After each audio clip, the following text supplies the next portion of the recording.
Sabe, geralmente, quando a gente pensa em construir algo grandioso, tipo, sei lá, um arranha-céu imponente no meio de uma metrópole, existe meio que uma expectativa de precisão absoluta, né? Com certeza. É engenharia pura ali, né? Exato.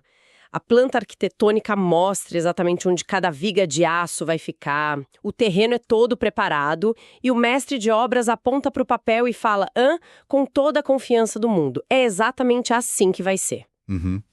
Que é, no fundo, o cenário ideal da nossa mente, sabe? Um processo previsível, linear, milimetricamente calculado. Sim. Onde a variável do erro parece que, bom, foi eliminada pela matemática, né? E é super reconfortante pensar assim, né? A gente adora ter tudo categorizado, tudo previsível. Mas aí a gente entra no território de tentar construir algo muito mais complexo que um prédio de concreto. É um legado humano real, né? Na vida real. Exatamente. E de repente, aquela planta arquitetônica perfeita, sabe? Voa pela janela com a primeira tempestade que aparece. O cenário que a gente tem pela frente no dia a dia é, na melhor das hipóteses, caótico. Caótico, exato. E é justamente sobre como navegar e encontrar algum significado nesse escuro todo que trata o nosso papo de hoje. Uhum. A gente está analisando um conjunto de ideias focadas em escapar do que o autor chama de a maldição de uma vida insignificante. Nossa, é um termo forte, né? Muito forte. E esse conceito vem direto lá da parte 16 do livro 50 Leis para ser a Paz no Caos, do Gustavo Hohendorf. E a nossa missão central hoje é destrinchar como é possível construir um impacto duradouro num mundo que é tão barulhento. E essa frase sobre a vida insignificante é um choque de realidade logo de cara, né? Porque a premissa dele vai super direto ao ponto. No fim da jornada, o status, aquelas planilhas perfeitamente preenchidas, os bens acumulados, nada disso tem peso. Uhum, não sobra nada disso. A única coisa que resiste ao tempo é o impacto que a pessoa deixa nas outras. E, bom, para quem está separando esse tempinho agora para nos acompanhar, e que talvez sinta que está só apagando incêndio todo dia, no piloto automático. O que é super comum, né? Muito. Essa exploração de hoje promete entregar ferramentas mentais bem práticas, sabe? A ideia é retomar as rédeas da própria trajetória, mas sem aquela ansiedade esmagadora de tentar controlar todas as peças do tabuleiro o tempo todo. E olha, o que torna esse material tão intrigante é que as leis que ele apresentam não funcionam tipo regras rígidas de um manual de empresa, sabe? Tá, não é um passo a passo burocrático. Exato. Elas operam como mudanças profundas de paradigma mental. A ideia não é mudar de imediato o que a pessoa faz ali externamente, mas alterar a lente pela qual ela enxerga as próprias opções. Certo. E o primeiro grande choque que o livro traz, através do que ele chama de Lei 45, ataca justamente a ilusão da falta de opção. A premissa é simples na teoria, mas na prática é que sempre existem escolhas. Nossa, vamos desempacotar essa mecânica, então. Porque o texto bate muito na tecla de que a inércia, aquela aceitação passiva de uma situação que a gente considera impossível de mudar, é, no fundo, uma escolha perfeitamente mascarada, né? Sim, é uma ilusão que a gente cria, né? O livro detalha bem como sentimentos profundos, tipo o medo, a culpa, o apego, acabam criando uma névoa ali na nossa cabeça e isso faz com que alguém acredite genuinamente que está sem saída. Uhum. Sabe aquele clássico cenário de ficar anos num emprego adoecedor só para pagar as contas ou continuar num relacionamento desgastado por puro medo da solidão? Nossa, sim. E a psicologia por trás disso é muito fascinante. Porque o autor argumenta que a ausência de ação também é uma ação, sabe? Como assim? É uma decisão inconsciente, mas o peso da responsabilidade continua lá. Quando alguém vira e fala, eu não tenho outra opção, na imensa maioria das vezes a mente dessa pessoa está só tentando evitar o gasto de energia e o desconforto colossal que mudar exigiria. Ah, claro. Sair da zona de conforto gasta muita energia, né? Exato. O cérebro humano é literalmente uma máquina de economizar energia, e ele detesta incertezas. Então ele acaba criando essa narrativa da falta de opção como um mecanismo de defesa. Sabe que isso me faz pensar numa imagem muito clara. Não tomar uma decisão diante de um problema é tipo alguém estar num barco à deriva, descendo um rio super perigoso e fica lá reclamando da cachoeira que está chegando no horizonte. Bem isso. A pessoa reclama da correnteza, mas ela meio que ignora o fato de que escolheu soltar os remos que estão ali dentro do barco o tempo todo. A correnteza é real, é óbvio, mas largar os remos foi uma escolha dela. Cara, essa imagem é perfeita para ilustrar o perigo da inércia. E para demonstrar que pegar os remos realmente altera o curso da história, o autor traz vários exemplos pesados. Ele analisa o caso da Rosa Parks, por exemplo. Ah, clássico. Sim, a escolha dela de não ceder o assento no ônibus não foi tipo uma operação militar desenhada por anos.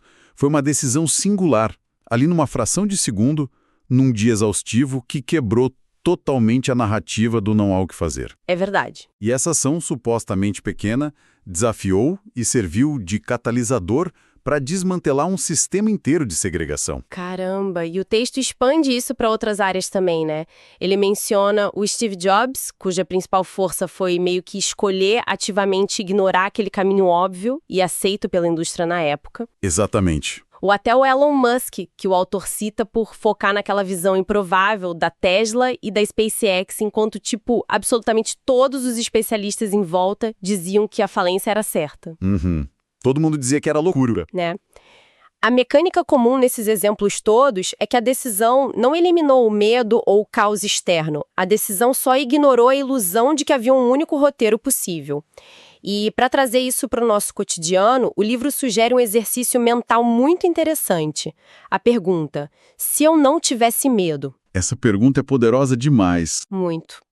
O que a pessoa faria se a variável do medo fosse simplesmente apagada da equação dela, sabe?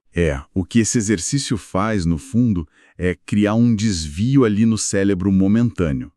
Quando a pessoa se pergunta com sinceridade, se eu não tivesse medo, o cérebro é forçado a olhar além daquele mecanismo de sobrevivência, permite visualizar o objetivo real que estava ali escondido atrás da ansiedade toda. E claro, a recomendação não é dar um salto gigantesco e imprudente no escuro, né? Seria loucura. Sim, é identificar qual é o menor passo possível em direção a essa resposta e, dar esse passo agora. Mas olha, há um desafio prático enorme nisso aí.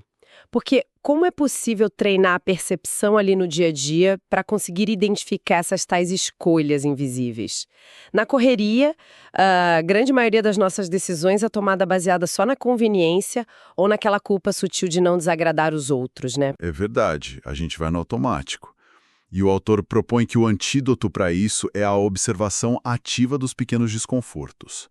Toda vez que surge aquele sentimento de um sacrifício desnecessário, sabe?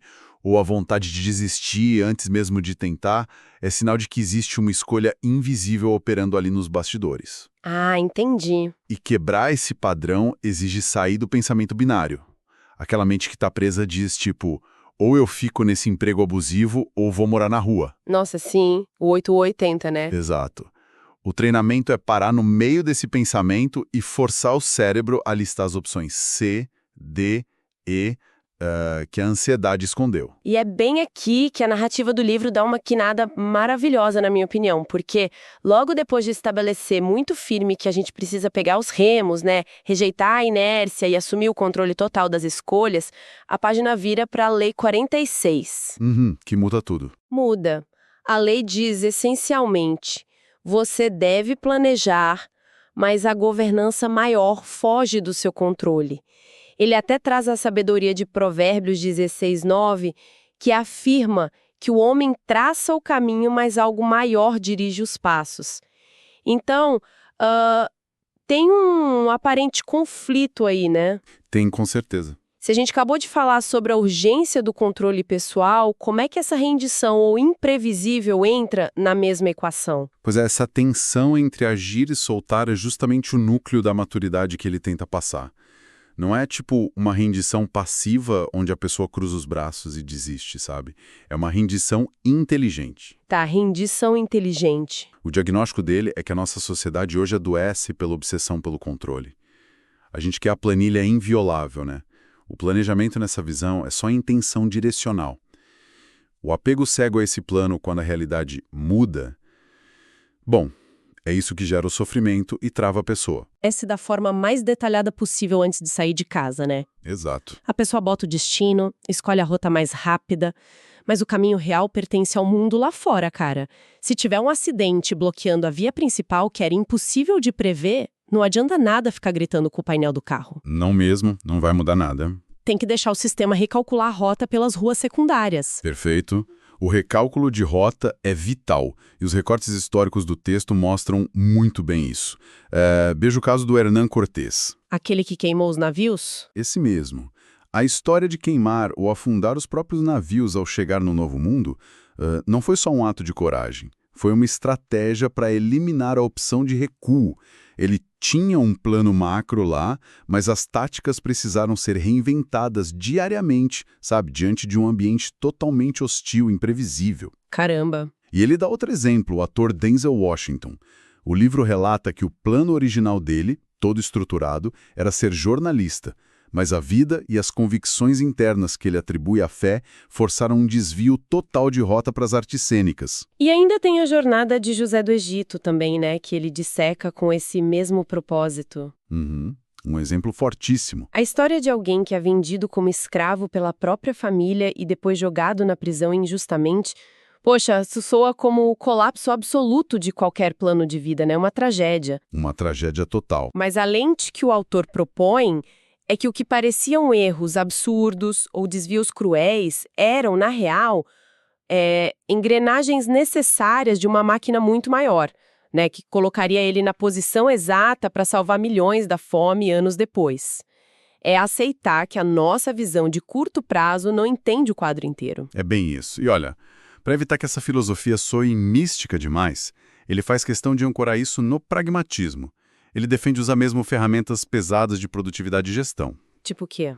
Ele menciona a matriz de Eisenhower, sabe, que força o cérebro a separar o que é verdadeiramente importante do que é só urgente e barulhento.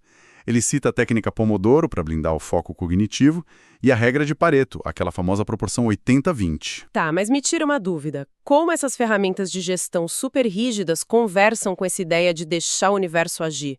Parece meio oposto, não? Então, a genialidade está no conceito de criar espaços flexíveis. Quando a regra de Pareto é aplicada direito, tipo entender que 20% do esforço gera 80% do resultado vital, o indivíduo para de gastar energia com atividade inútil, e isso não é para trabalhar mais, sabe? É para ter tempo livre. É para criar vácuos intencionais na agenda.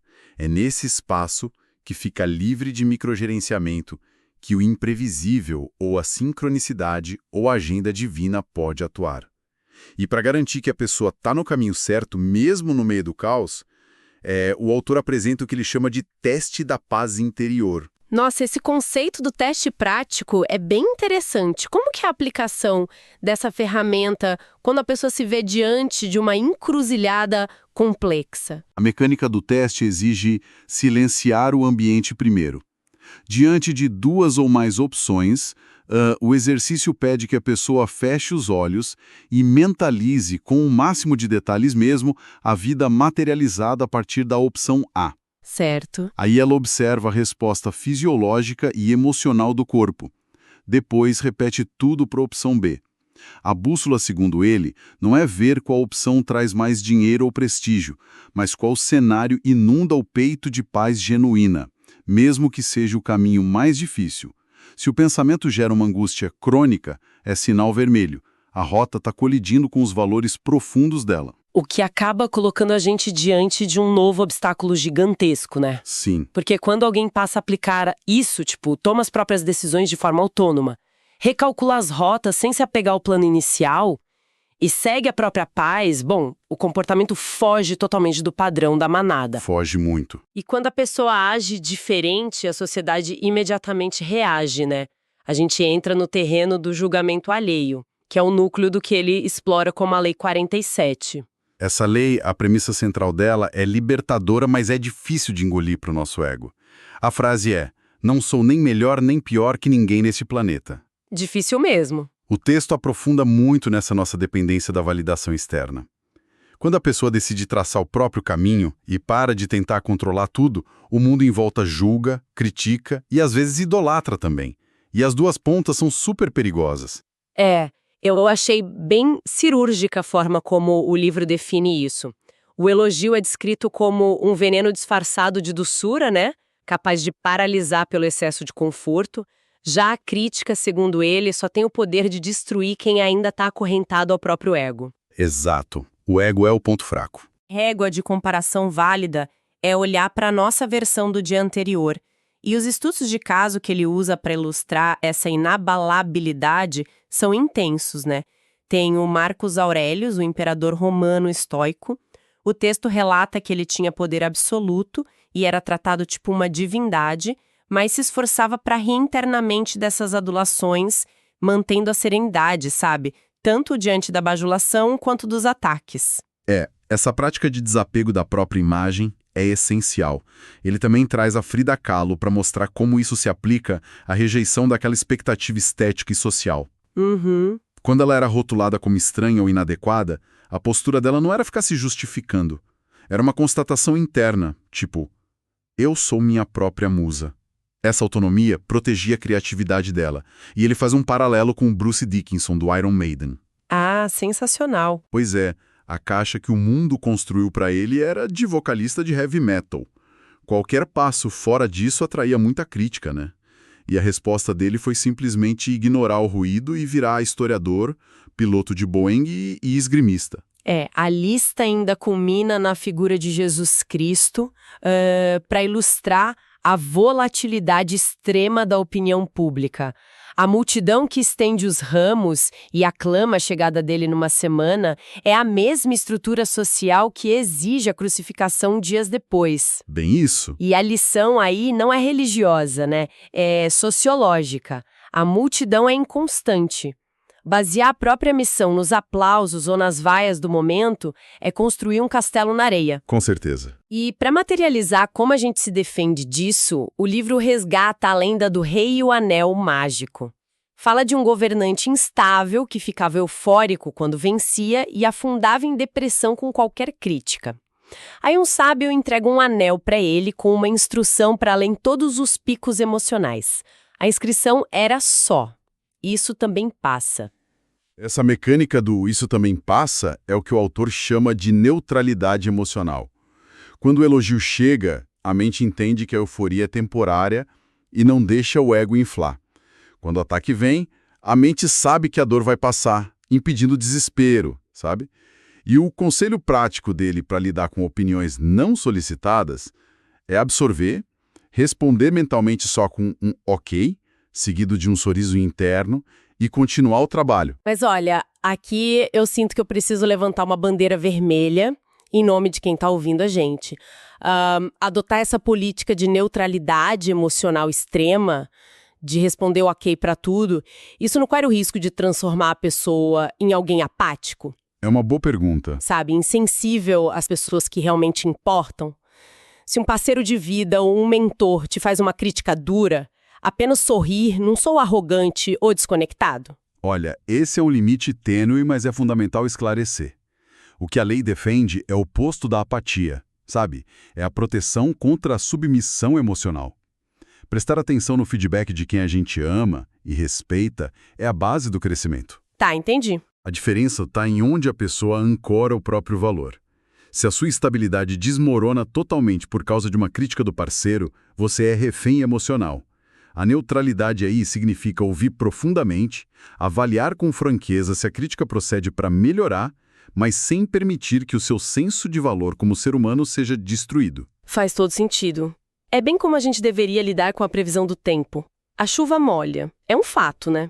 Mas ninguém racional se ofende pessoalmente quando começa a chover, achando que a nuvem tem uma agenda secreta contra a sua felicidade. Exatamente. A chuva é só o estado do ambiente externo. A atitude correta é reconhecer o fato, abrir o guarda-chuva e continuar andando para o seu destino. O guarda-chuva mental, né? E a beleza dessa progressão do livro é que, ao esvaziar a mente dessa necessidade desesperada de aprovação, a cognição fica limpa. O cérebro ganha meio que uma largura de banda para enxergar a realidade sem o filtro do medo. Isso constrói uma ponte natural para a Lei 48, que é a adoção estratégica do otimismo racional. E é aí que a teoria bate de frente com aquele pessimismo programado em que a nossa sociedade está mergulhada, né? Sim, total. O texto explica isso pela psicologia evolutiva. O cérebro humano foi literalmente desenhado para priorizar o perigo. Nas savanas antigas, o humano que ficava admirando o pôr do sol era devorado. Aquele que entrava em pânico com qualquer barulho no mato sobrevivia. Exato, era questão de sobrevivência. O problema, segundo o autor, é que a indústria do entretenimento e as mídias sequestram esse nosso viés primitivo hoje em dia, né? Eles bombardeiam a nossa amígdala cerebral com tragédias em alta resolução, criando uma ilusão matemática de que o mundo atual é o inferno na Terra. O sequestro pelo medo dá muito lucro, né? Mas o autor usa a força dos dados para desmontar isso. Ele traz intelectuais como Matt Ridley e o Hans Rosling, do Factfulness. Quando os números de longo prazo são expostos, a realidade é muito contraintuitiva. Como assim? Apesar dos desafios gigantescos que ainda existem, estatisticamente, a gente vive a era de maior prosperidade. Tem avanços absurdos em longevidade, recuo da pobreza extrema no mundo, democratização do conhecimento. E as biografias que ele cita para apoiar essa visão focada em solução são bem marcantes. Vemos a história do Tim Berners-Lee. Ele criou a estrutura da World Wide Web, a internet, e ao invés de trancar o código para virar o cara mais rico do planeta, ele doou para o domínio público. Uma visão incrível. Nasceu de um otimismo racional, sabe? De que a inteligência coletiva usaria a rede para expandir o conhecimento. Outro caso é o Nick Vujicic, que nasceu sem braços e sem pernas. Uma mente pessimista decretaria o fim, mas a mente focada em solução perguntou como essa condição pode ser útil. E ele transformou isso numa ferramenta para inspirar milhões de pessoas. O ponto é que o foco na solução altera a realidade física. E no âmbito das políticas públicas, o livro até menciona o trabalho da Teresa Campello, citando o foco dela em planejamento estratégico e dados na luta para reduzir a fome no Brasil. E olha, aqui vale fazer um adendo super essencial sobre como a gente conduz o papo aqui. O nosso papel hoje não é tomar posição política nenhuma, tá? De jeito nenhum. Não estamos aqui para endossar governos, ideologias partidárias ou pender para a esquerda ou direita. A gente está estritamente relatando o exemplo exato que o autor usou no texto para ilustrar esse argumento, que o planejamento baseado em métricas, com o otimismo de que o problema tem solução, gera impacto real. É puramente análise do mecanismo do livro, sabe? Exatamente. É mostrar o poder inegável de perguntar o que pode ser feito agora, em vez de quem é a culpa. E, para resumir essa atitude, ele usa uma das fábulas mais conhecidas sobre impacto. Aquela da praia. Isso. Um idoso caminha na praia e vê milhares de estrelas do mar encalhadas. Ele encontra um jovem jogando elas de volta para o mar uma por uma. O idoso, usando a lógica da escassez, diz que o esforço é inútil, já que é impossível salvar todas. O jovem pega mais uma, joga na água e diz: "Para essa aqui fez toda a diferença." Confesso que, ao processar esses conceitos, me surge uma dúvida pertinente. É fácil alguém pensar, eu vou bancar a cética aqui para testar a ideia, que esse otimismo racional soa como um privilégio. Não seria só uma forma elitizada e super confortável de desviar o olhar do sofrimento agudo que milhões enfrentam todo dia? Olha, essa objeção não é só válida, ela é necessária. Ouvir sobre tendências de melhora parece ofensivo para quem está no epicentro de uma crise. Mas o otimismo racional não é positividade tóxica, sabe? Não pede para fechar os olhos. Tá. Pelo contrário, o pessimista olha para a crise e cruza os braços, paralisado. O otimista racional olha para a mesma dor e pergunta: dado o nosso histórico de superação, que pequena ação eu posso tomar hoje para melhorar 1% desse cenário? Não é sorrir para o caos, é manter a capacidade de ação. O livro até sugere listar 3 coisas positivas no fim do dia, estudo de Harvard, né? Para forçar o cérebro a recuperar a capacidade de ver oportunidades. E essa clareza mental pavimenta o caminho para o conceito final da nossa exploração hoje.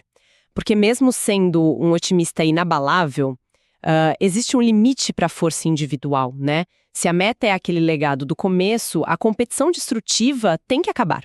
É a Lei 49. A teoria dos ganhos 5G. Essa lei vem para quebrar a mentalidade de escassez, que é aquela crença de que a vida é um jogo de soma zero. Para eu ser promovido, alguém tem que falhar. Ele contrapõe isso com princípios da teoria da colaboratividade, inspirada no John Nash. A tese é que a prosperidade duradoura exige que a cooperação substitua o ataque. E os ganhos 5G são 5 níveis. A mecânica é engenhosa. Nível 1, eu ganho. Tem que ser viável para o indivíduo. Nível 2, a outra parte ganha. Nível 3, a instituição ganha. Nível 4, a sociedade ganha. E nível 5, o todo ganha, tipo um propósito universal. Mas trazendo para o mercado corporativo, como aplicar essa matriz ética num ambiente hipercompetitivo, onde os bônus são pagos por esmagar a concorrência? No curto prazo, a agressão gera lucro. Isso é fato. Mas o livro foca no legado. Uma empresa que suga o nível 13 e destrói o 4, uma hora quebra as próprias pernas. A teoria de Nash prova que quando todos buscam só o melhor para si, o resultado final é pior para todo mundo. Mudar para a lógica 5G é entrar na matemática da multiplicação. É parar de brigar de faca no escuro por fatias menores de uma torta velha. E passar a olhar para o parceiro, juntar as receitas e abrir uma fábrica de tortas para o bairro todo, né? O esforço deixa de ser combativo e vira criativo. Esse é o paradigma todo do livro, né? Amarrando tudo, construir um legado não requer dominar o mundo. Requer coragem de fazer escolhas com medo mesmo, organizar o tempo deixando espaço para o imprevisível, sorrir para as críticas lembrando que isso também passa e buscar vitórias que elevem todo mundo ao redor. É um convite desconfortável, mas essencial para desligar o piloto automático. E para encerrar a provocação, hoje não é um resumo, mas uma chamada para ação para o exato minuto depois que esse papo acabar. Tudo é temporário, né?